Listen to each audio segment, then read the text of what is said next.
الحمدللہ نحمده ونستعینه ونستغفره ونؤمن به ونتوکل علیہ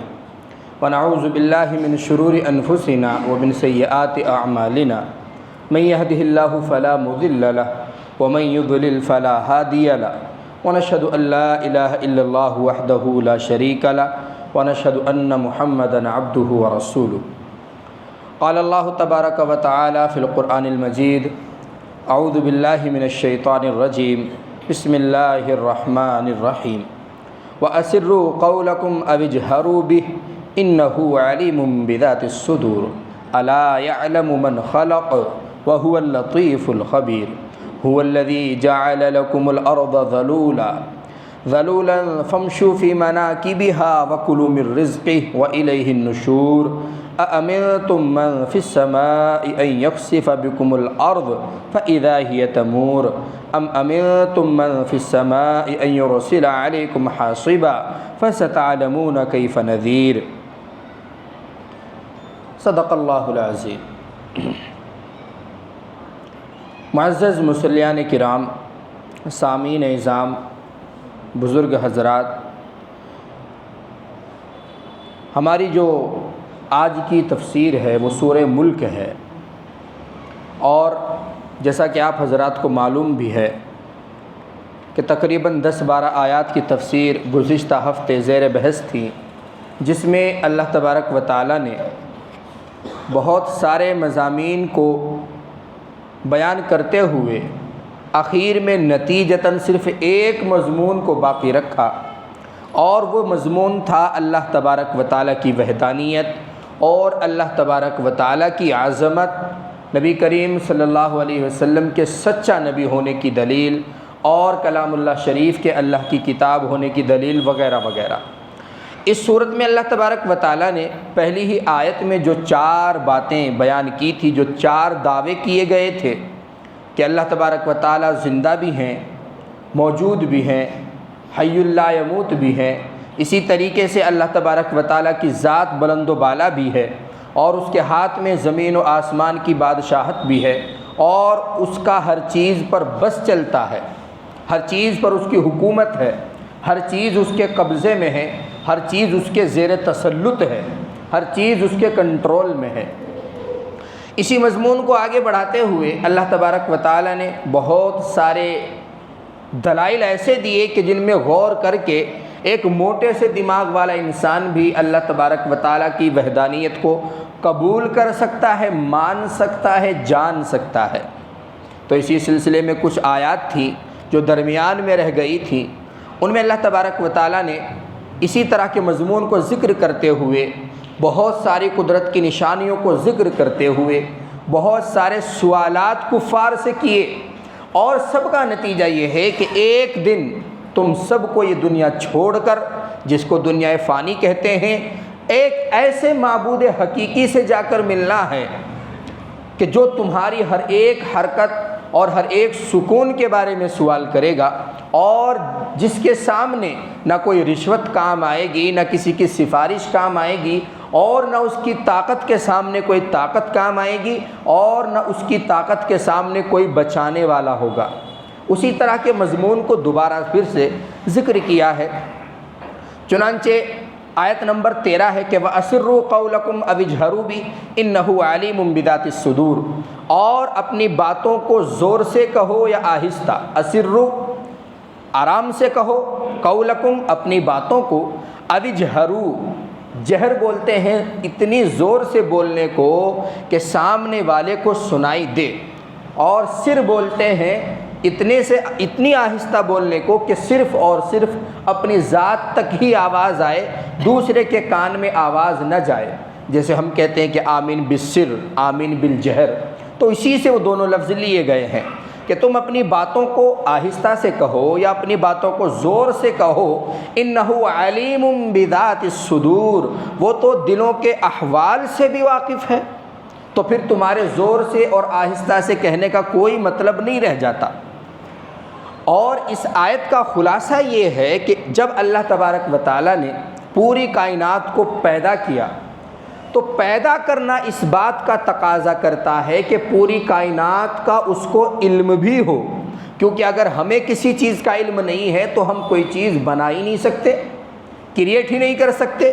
چھوٹی سے چھوٹی چیز کے لیے انسان کو پہلے علم چاہیے، نالج چاہیے، نہیں ہے تو گین کرے، حاصل کرے، اس کے بعد ہی وہ کسی چیز کو وجود دے سکتا ہے، چاہے وہ چھوٹے سے بچے کا چھوٹا سا کھلونا ہی کیوں نہ ہو، اور چاہے بڑے سے بڑی گاڑی ہی کیوں نہ ہو، لیکن جب تک علم نہیں تو اللہ تبارک و تعالیٰ کہتے ہیں کہ اگر علم نہیں تو اس کا مطلب یہ کہ تخلیق نہیں۔ لیکن اللہ تبارک و تعالیٰ خالق کل شیء ہے، ہر ایک چیز کا پیدا کرنے والا ہے، تو یہ اس بات کا تقاضا کرتی ہے یہ آیت کہ ہر چیز کا جاننے والا بھی ہے۔ جیسا کہ ایک آدمی نے 2 ویلر ایجاد کی، اب اس نے کون سا پارٹ کدھر لگایا اس کو بخوبی معلوم ہے، کون سا پارٹ اس نے کدھر لگایا وہ اچھی طرح معلوم ہے۔ اچانک گاڑی چلتے چلتے ایک طرف کو بھاگنے لگی، جیسے کبھی کبھی ہو جاتا ہے ہمارے 2 ویلر کا جو ہینڈل ہوتا ہے اس میں کچھ دقت آ جاتی ہے، 4 ویلر کا جو ہینڈل ہوتا ہے اس میں کچھ دقت آ جاتی ہے، تو ہمیں محسوس ہوتا ہے کہ گاڑی کچھ گڑبڑ کرنے لگی، لیکن ہمیں معلوم نہیں کہ خرابی کیا آئی ہے۔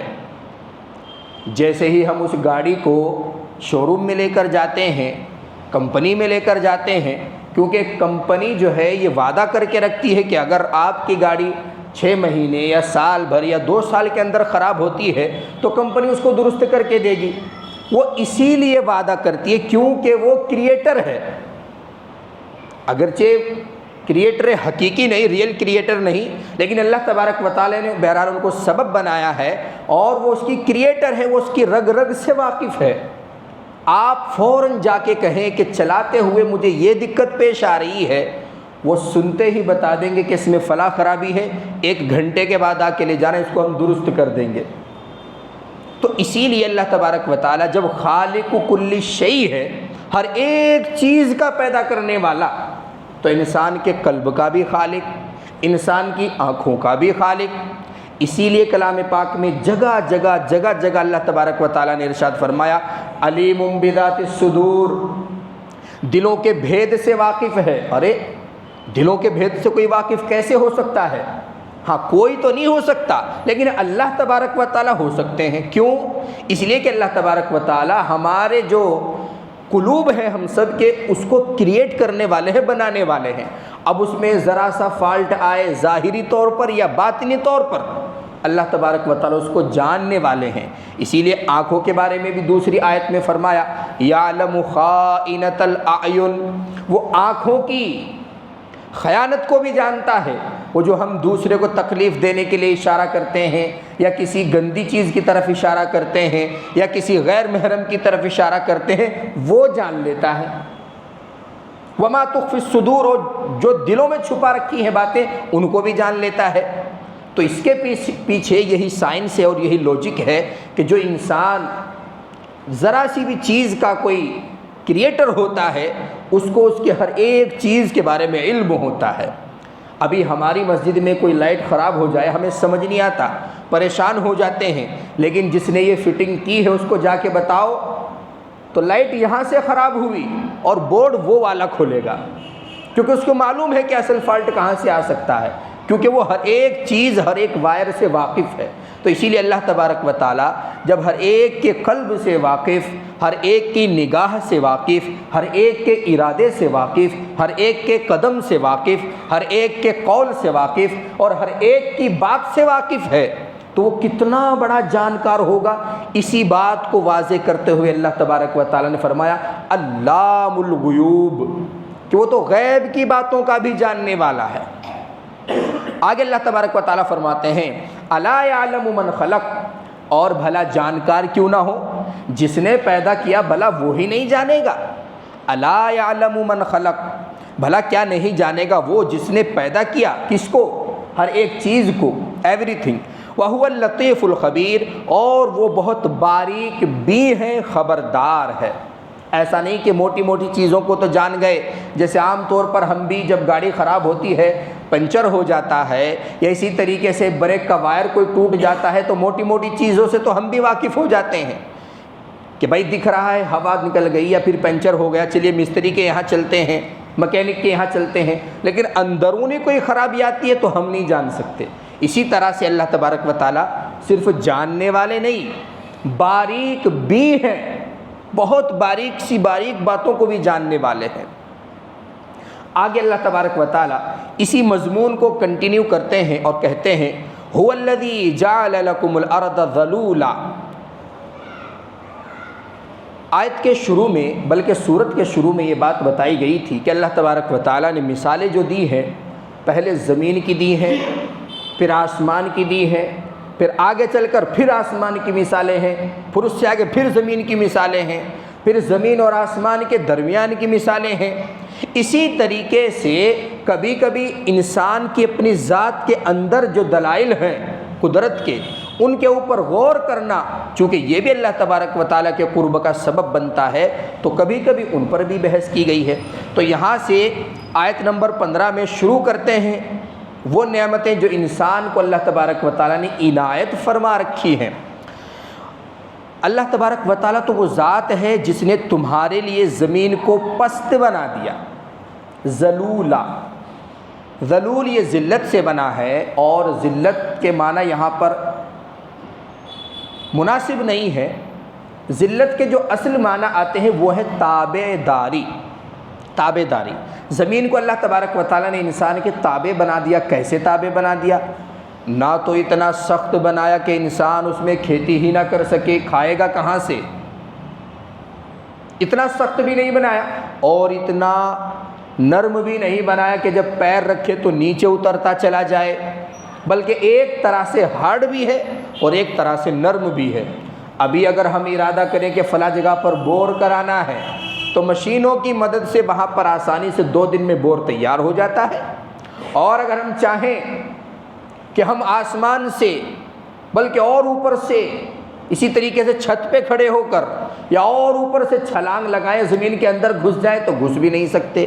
تو اتنی ہارڈ بھی ہے۔ تو اسی لیے اللہ تبارک و تعالیٰ نے گویا کہ زمین کو تمہارے ماتحت بنا دیا، جیسا تم کام لینا چاہو زمین حاضر ہے۔ هُوَ الَّذِي جَعَلَ لَكُمُ الْأَرْضَ ذَلُولًا، اور اللہ تو وہ ذات ہے جس نے تمہارے لیے زمین کو تابع بنا دیا، مسخر کر دیا۔ فَامْشُوا فِي مَنَاكِبِهَا، تو جب یہ تمہارے تابع ہو گئی تو اس کے راستوں میں چلو، غور و فکر کرو، ادھر ادھر دیکھو۔ وَكُلُوا مِن رِزْقِهِ، اور زمین کے اندر جو پیداوار ہوتی ہیں، جو تم کچھ کماتے ہو، کچھ کھاتے ہو، تمام کی تمام چیزیں وہ کہاں سے نکل کر آتی ہیں؟ زمین سے۔ تو اللہ تبارک و تعالیٰ نے زمین کے اندر تمہارے حصے کا جو رزق لکھ دیا ہے اس کو وہاں سے حاصل کر کے کھاؤ، اور زمین سے یہ دنیا بھر کے منافع حاصل کرنے کے بعد یہ مت سوچ لینا کہ نہیں یہ تو ہماری کاریگری ہے، اجی نہیں یہ تو ہمارا ٹیلنٹ ہے، اجی نہیں یہ تو ہماری جو ہے ہاتھ کی دستکاری ہے، نہیں، پھر بھی ڈرتے رہنا ہے۔ کیوں؟ وَإِلَيْهِ النُّشُورُ، ایک متعین مدت کے لیے نفع اٹھانے کے بعد ہمیں لوٹ کر بہرحال اسی کی طرف جانا ہے۔ تو کتنا بھی نفع اٹھائیں، کوئی کتنا بھی دنیا میں خوشحال کیوں نہ ہو، کوئی کتنا ہی بڑا مالدار کیوں نہ ہو، سب کو آخر اللہ تبارک و تعالیٰ کے پاس جانا ہے۔ اور اللہ تبارک و تعالیٰ کا انصاف دیکھیے کہ موت ہر ایک شخص کو آتی ہے۔ اگر صرف غریب کو آیا کرتی تو مالدار غریبوں کا یہی کہہ کر مذاق بنا دیا کرتے کہ تم تو غریب ہو، مرنے والے ہو، لیکن نہیں، کوئی کسی کو یہ الزام دے ہی نہیں سکتا، کیونکہ ہر ایک شخص پر بہرحال یہ دور گزرنا ہے کہ اس کو آج اگر وجود حاصل ہے تو کل اس کو معدوم ہو جانا ہے۔ اجل نے کسرا ہی چھوڑا ندارا، اسی سے سکندر سا فاتح بھی ہارا، ہر ایک لے کے کیا کیا نہ حسرت سدھارا، پڑا رہ گیا سب یوں ہی ٹھاٹھ سارا، جگہ جی لگانے کی دنیا نہیں ہے، یہ عبرت کی جا ہے تماشا نہیں ہے۔ بہرحال آگے اللہ تبارک و تعالیٰ نے پھر آسمان میں غور کرنے کا حکم دیا، اور انسانوں سے 2 سوال کیے، 2 سوال۔ اور یہاں پر انسان سے کون سا انسان مراد ہے؟ کافر انسان، جو اللہ تبارک و تعالیٰ کی وحدانیت کا قائل نہیں اور اللہ تبارک و تعالیٰ کے وجود میں شک کرتا ہے، کوئی بھی ہو، چاہے تو وہ ایسا نام نہاد مسلمان ہو جو نعوذ باللہ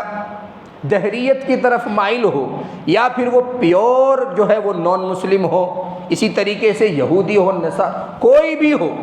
جو بھی اللہ تبارک و تعالیٰ کے وجود میں شک کرتا ہے، اس سے دو سوال ہیں۔ پہلا سوال کیا ہے؟ أَأَمِنْتُم مَّن فِي السَّمَاءِ أَن يَخْسِفَ بِكُمُ الْأَرْضَ فَإِذَا هِيَ تَمُورُ، کیا تم مامون ہو گئے کہ وہ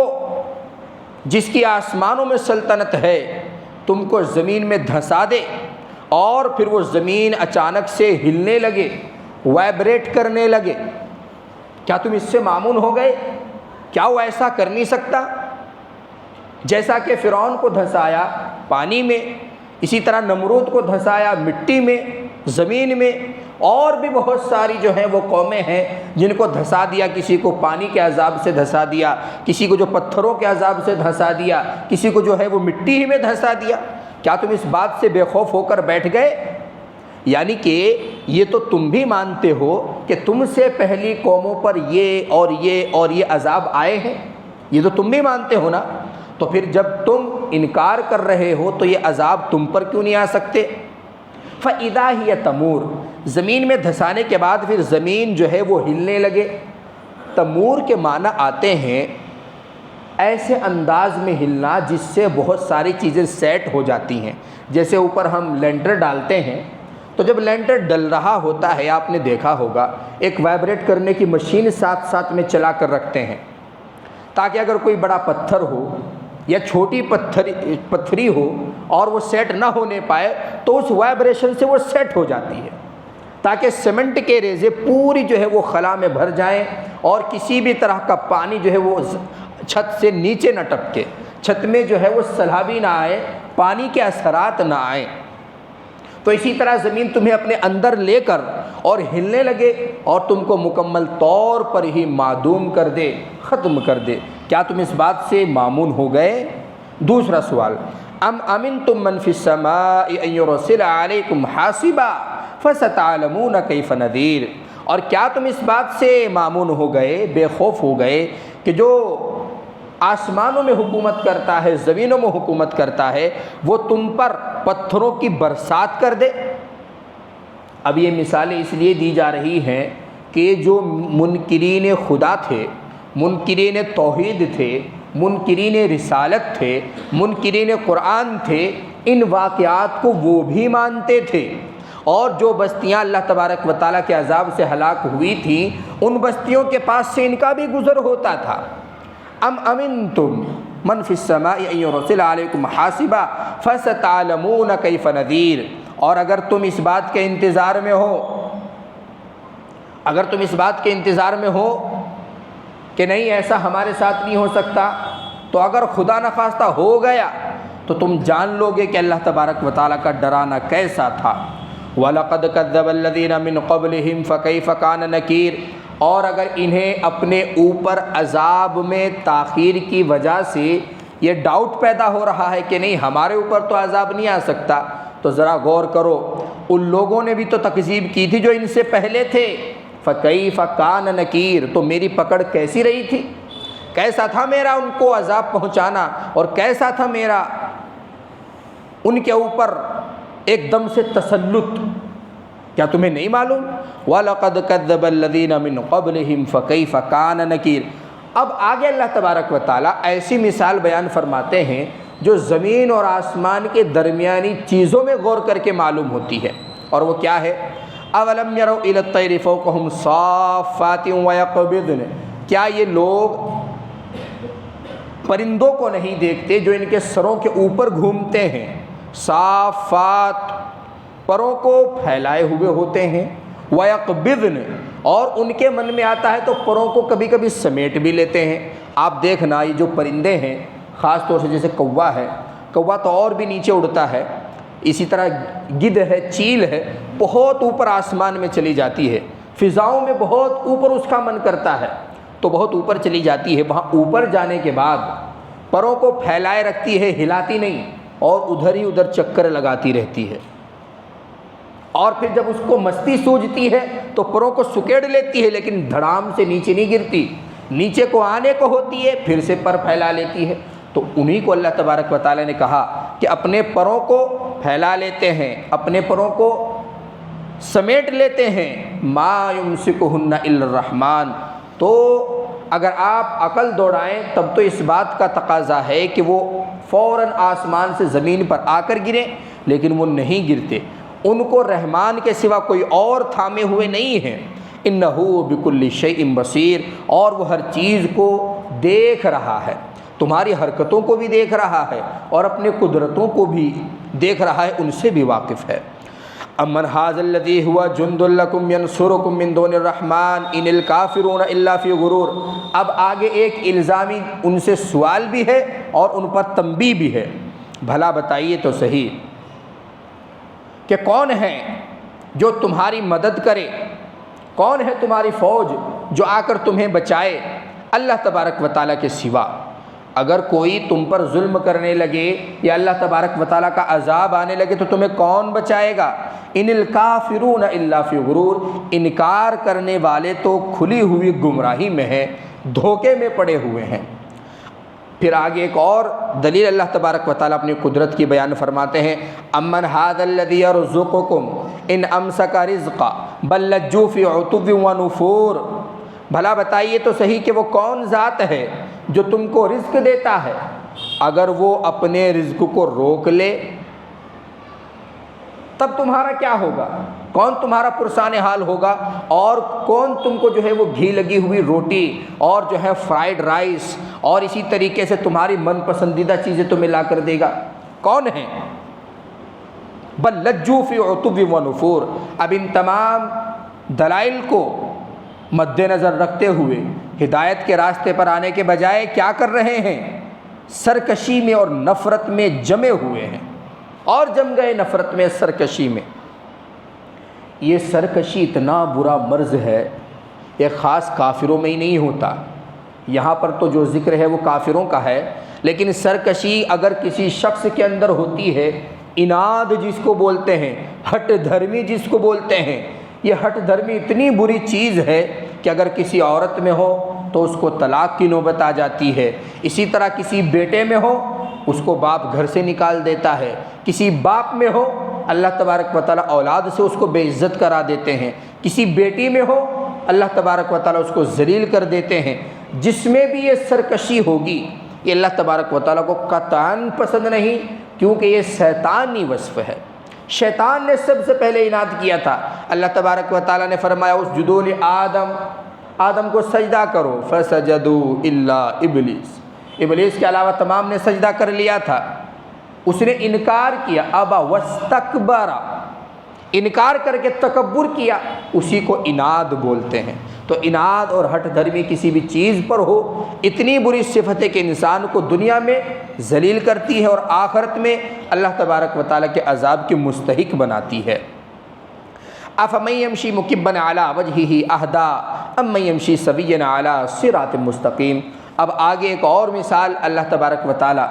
ان کو سمجھانے کے لیے توحید کی دیتے ہیں، اور کچھ احادیث میں آتا ہے کہ یہ آخرت کی حالت کا بھی بیان ہے۔ کیا ہے وہ مثال؟ افمن یمشی مکبا، اچھا چلو سنو، یہ بتاؤ جو شخص اپنے چہرے کے بل جھکا ہوا چلے یا گرا ہوا چلے وہ زیادہ درست ہے یا وہ شخص جو درست ہو کر سیدھا ہو کر سیدھے راستے پر چلے؟ کون اچھا ہے؟ اب ظاہر سی بات ہے کہ وہ شخص اچھا ہے جو سیدھا ہو کر چلے، سیدھے راستے پر چلے۔ تو یہاں پر سیدھے راستے پر چلنے والا اللہ تبارک و تعالیٰ نے مسلمان کی طرف اشارہ کیا، مومن کی طرف اشارہ کیا، اور اپنے منہ کے بل چلنے والا، ٹیڑھے ٹیڑھے انداز میں چلنے والا کافر کو قرار دیا۔ صحابہ کرام نے پوچھا یا رسول اللہ، منہ کے بل بھلا لوگ روز محشر کیسے چل پائیں گے؟ تو آپ صلی اللہ علیہ وسلم نے جواب دیا کہ جس شخص نے اللہ تبارک و تعالیٰ کی اتنی نافرمانی کی تو اللہ تبارک و تعالیٰ نے اس کو دنیا میں جیسے پیروں پر چلایا اسی قدرت سے اللہ تبارک و تعالیٰ اس کو چہرے کے بل چلائیں گے، کیونکہ وہ ہر چیز پر قادر ہیں۔ ابھی ہمیں امپاسبل لگ رہا ہے کہ نہیں یہ کیسے ہو سکتا ہے، لیکن اللہ تبارک و تعالیٰ کی قدرت ہے۔ اگر تعجب کرنے پر انسان آ جائے تو تو ہم جو پیروں سے چلتے ہیں ان پر بھی تعجب ہو سکتا ہے کہ ذرا ذرا سے جو ہے ہمارے پیر ہیں اور اتنا وزن بھی اٹھائے ہوئے ہیں اور بیلنس بھی سنبھالے ہوئے ہیں، یہ کیسے پاسبل ہے؟ تو اسی طرح اللہ تبارک و تعالیٰ ان کو چہروں کے بل ذلیل کرنے پر بھی قادر ہے۔ قل هو الذی انشأکم وجعل لکم السمع والابصار والافئدہ قلیلا ما تشکرون، اور کہہ دیجئے اے نبی، اب آپ کا کام زیادہ پریشان ہونے کا نہیں ہے، اب آپ ان سے کہہ دیجئے کہ اللہ تو وہ ذات ہے جس نے تم کو پیدا کیا، تم کو سیدھا کھڑا کیا اور تمہارے لیے کان بنائے، تمہارے لیے آنکھیں بنائیں، تمہارے لیے دل بنائے۔ اب ان تمام چیزوں کا تقاضا تو یہ تھا کہ تم شکر ادا کرتے، لیکن قلیلا ما تشکرون، تم بہت ہی کم شکر ادا کرتے ہو۔ انسان کے اندر، اس کی ذات کے اندر چیزوں کو محسوس کرنے کے، چیزوں کو فیل کرنے کے، اسی طریقے سے چیزوں کو پہچاننے کے، یا پھر یہ کہیے کہ ادراک و معرفت کے 5 طریقے ہوتے ہیں، جن کو عربی زبان میں حواس خمسہ ظاہرہ کہا جاتا ہے۔ چیزوں کو جاننے کے لیے، چیزوں کا ادراک کرنے کے لیے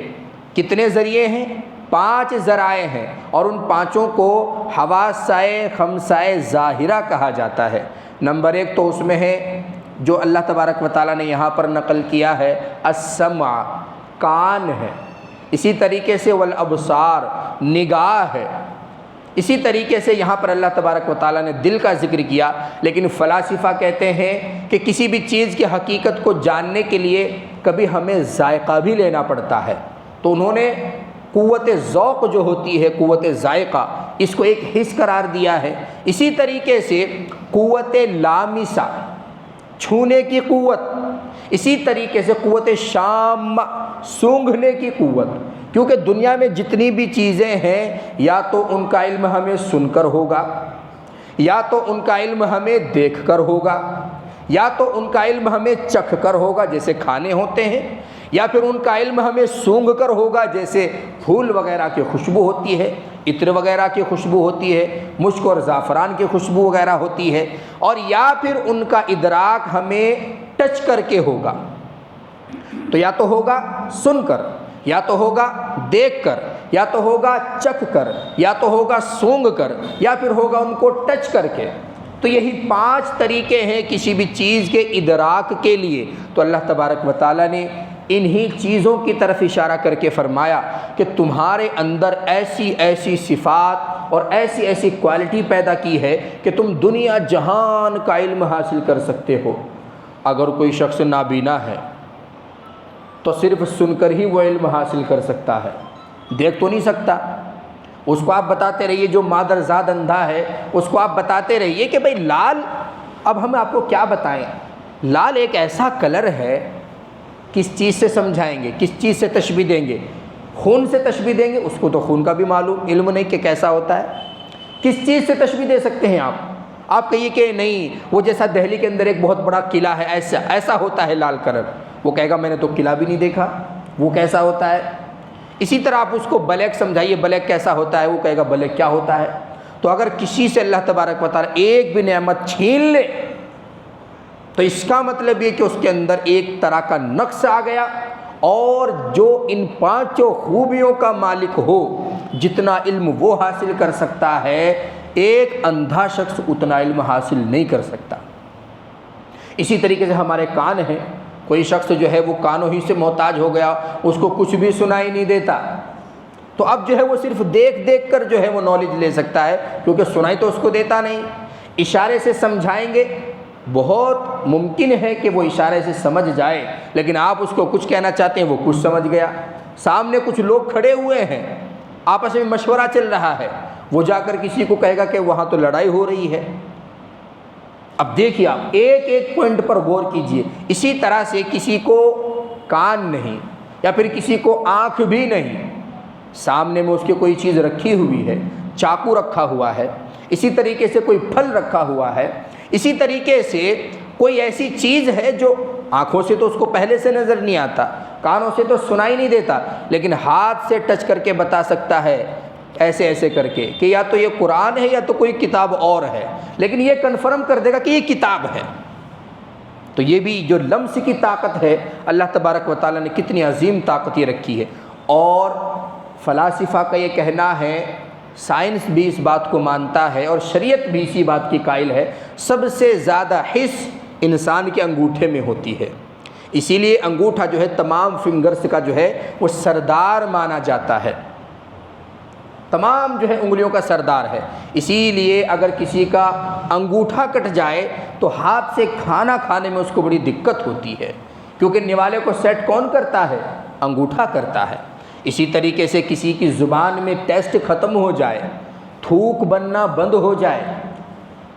تو آپ دیکھیے کہ کتنی ہی مرچ کھا لے، کتنا ہی نمک کھا لے۔ بہت سارے لوگ ایکسپیریمنٹ کرتے ہیں، زبان کو کور کر کے کسی باریک سے کور سے یا باریک سی پولیتھین سے کور کر لیتے ہیں، اس کے بعد آپ کچھ بھی کھاتے رہیے، گندی چیزیں کھاتے رہیے، بدبو آتی رہے گی، لیکن منہ کے اندر جانے کے بعد میں نہ تو نمک لگے گا نہ تو مرچ لگے گی۔ دیکھیں اللہ تبارک و تعالیٰ نے زبان کے اوپر کتنی عنایت فرمائی ہے اور کتنی کاریگری بنائی ہے۔ اور ابھی یہاں تفسیر کے بعد آپ جا کر ایکسپیریمنٹ کیجئے، نمک کی ایک چٹکی لیجئے، اتنا سا نمک، اور زبان کے نیچے رکھیے، ذائقہ نہیں آئے گا، اور کتنی بھی زیادہ تیز مرچ رکھیے پتہ نہیں چلے گا۔ اب وہ تھوک میں مل کر جب زبان کے اوپر آئے گی تب پھر نانی یاد آ جائے گی، تب اتنی مرچ لگے گی۔ تو یہ اللہ تبارک و تعالیٰ کا نظام ہے، کتنا بڑا سسٹم سیٹ کیا ہے اللہ تبارک و تعالیٰ نے ہماری ذات کے اندر۔ اسی کو مختصر دوسری آیت میں کہا وَفِي أَنفُسِكُمْ، اور تمہاری ذات میں میری قدرت کی ایسی ایسی دلیلیں موجود ہے، افلا تبصرون، غور کرنا چاہیے، تم غور کرتے نہیں، تم دیکھتے نہیں۔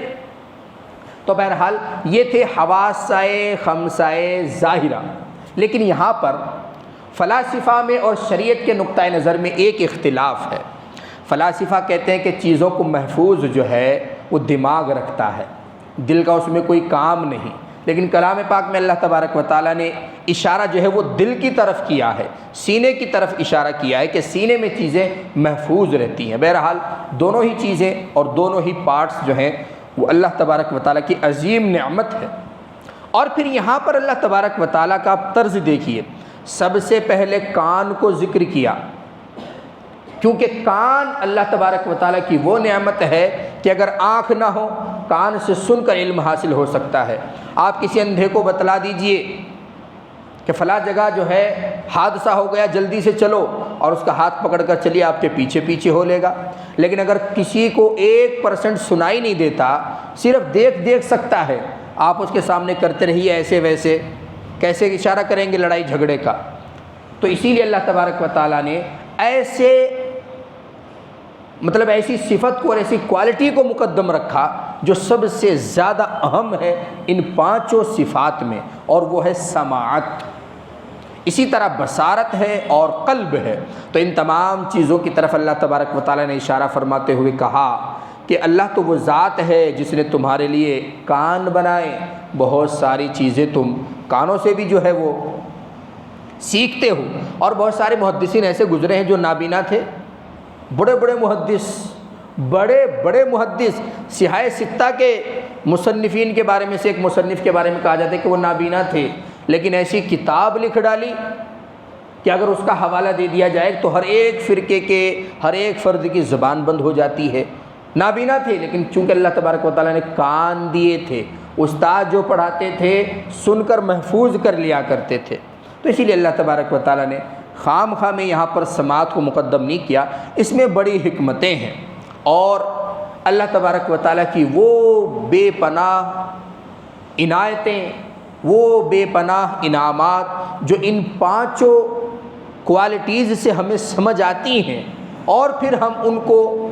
چھو کر، سونگھ کر، چکھ کر، یا اسی طریقے سے دیکھ کر یا سن کر ان کے نتیجے کا اندازہ لگاتے ہیں، وہ دل کا اور دماغ کا کھیل ہوتا ہے۔ جذبات آتے ہیں دل میں، پلان بناتا ہے دماغ، دیکھتی ہیں آنکھیں، سنتے ہیں کان، اور پھر چلتے ہیں اس چیز کی طرف ہمارے قدم، اور انجام دیتے ہیں ہمارے ہاتھ۔ کیا سسٹم اللہ تبارک و تعالیٰ نے سیٹ کیا ہے! بالکل ایسا ہی جیسے ایک مشین ہوتی ہے کہ بالکل سوئچ آف کھڑی ہے، چابی لگاؤ ایک طرح کی لائٹ جلے گی، میٹر کی بتی ایسے ایسے کرے گی کہ ہاں میں آن ہو گئی، اور پھر ایک اور بٹن دبائیے تو اسٹارٹ ہو گئی، آپ گیئر لگا کے اس کو لے کر چلنا شروع کر دیجئے تو آپ کے تابع ہو کر چلنے لگے گی۔ تو اسی طرح انسان ہے، بس فرق یہ ہے کہ اللہ تبارک و تعالیٰ نے تمام اشیاء کو ہمارا محتاج کیا اور ہمیں اپنا محتاج کیا۔ محتاجگی ہمارے اندر اگر ہے تو وہ صرف اور صرف اللہ تبارک و تعالیٰ کی ذات کی ہے، اسی لیے ہم دعا کرتے ہیں کہ اللہ اپنی ذات کے علاوہ کسی کا محتاج نہ بنا۔ یہی دعا نہ ہم کرتے ہیں صبح و شام۔ تو اسی لیے اللہ تبارک و تعالیٰ نے ایسی ایسی مثالیں دی ہیں کہ اگر ان کو سمجھ کر بھی کوئی توحید کی طرف نہیں آتا، قدرت کے دلائل میں غور نہیں کرتا، تو پھر تو وہ جانے اور اس کا خدا جانے، اللہ ہی رحم کرے اس کے حال پر۔ تم ہی نہ چاہو تو بہانے ہزار ہیں۔ اللہ تبارک و تعالیٰ سے دعا ہے کہ اللہ تبارک و تعالیٰ ہمیں اپنے اور بھی قریب کرے، اور اللہ تبارک و تعالیٰ مرتے دم تک ہمیں اپنا ایسے ہی قرب نصیب فرمائے، اور ایمان کی دولت جو بظاہر ہمیں ابھی عطا کر رکھی ہے، اللہ تبارک و تعالیٰ اس کو محفوظ اور مکمل، مدلل اور اطمینان کی حالت میں دنیا سے لے جانے کی توفیق عطا فرمائے۔ انشاءاللہ کچھ آیتیں اس میں باقی ہیں، وہ بھی اسی طرح کی اور اسی مضمون کی آیتیں ہیں، اور اس میں بھی اللہ تبارک و تعالیٰ نے کچھ کفار کا حال بیان کیا جو قیامت کا تقاضا کرتے تھے، اور پھر اللہ تبارک و تعالیٰ نے بیان کیا ہے کہ جب وہ قیامت آ جائے گی تو پھر تمہاری کیفیت کیسی ہوگی، اور پھر اللہ تبارک و تعالیٰ نے اسی طرح سوال اور جواب کے طرز پر اس صورت کو ختم کیا ہے۔ وآخر دعوانا ان الحمد للہ رب العالمین۔ الحمد للہ رب العالمین، والصلاة والسلام علی سید الانبیاء والمرسلین سیدنا و مولانا محمد وعلی آلہ واصحابہ۔ ربنا ظلمنا انفسنا وان لم تغفر لنا وترحمنا لنکونن من الخاسرین۔ رب اغفر وارحم وانت خیر الراحمین۔ یا ارحم الراحمین، یا ذا الجلال والاکرام، ہم سب کی تمام خطاؤں کو معاف فرما۔ مولا کریم جتنے بھی گناہ ہم نے کیے ہیں، جان بوجھ کر یا انجانے میں ہوئے ہیں، مولا کریم دن کے اجالے میں ہوئے ہیں یا رات کے اندھیرے میں ہوئے ہیں، مولا کریم بالارادہ ہوئے ہیں یا بغیر ارادے کے ہوئے ہیں، تمام لغزشوں کو معاف فرما، آگے کے لیے بچنے کی توفیق اور ہدایت نصیب فرما۔ مولا کریم اس مجلس میں جو بھی ہاتھ اٹھائے ہوئے ہیں، مولا کریم تیرے پاک کلام کی تفسیر سننے کے لیے اپنے اوقات کو خالی کر کے یہاں پر صرف اس لیے بیٹھے ہیں تاکہ تیرے کلام کے معنی، مفہوم، تفاسیر وغیرہ سمجھ آئے، مولا کریم تیری قدرت کے دلائل میں غور کرنے کے لیے بیٹھے ہیں تاکہ سمجھ آ جائے، مولا کریم ان تمام کو اپنی رضا نصیب فرما، مولا کریم عمروں میں برکت عطا فرما، مولا کریم جو پریشان حال ہیں سبوں کی پریشانیوں کو دور فرما، مولا کریم جو مانگا ہے وہ بھی عطا فرما، جو مانگنے سے رہ گیا ہے وہ بھی عطا فرما، مولا کریم بن مانگے عطا فرما، اپنی شائن شان عطا فرما۔ ربنا تقبل منا انک انت السمیع العلیم وتب علینا انک انت التواب الرحیم۔ صلی اللہ علی النبی الکریم برحمتک یا ارحم الراحمین۔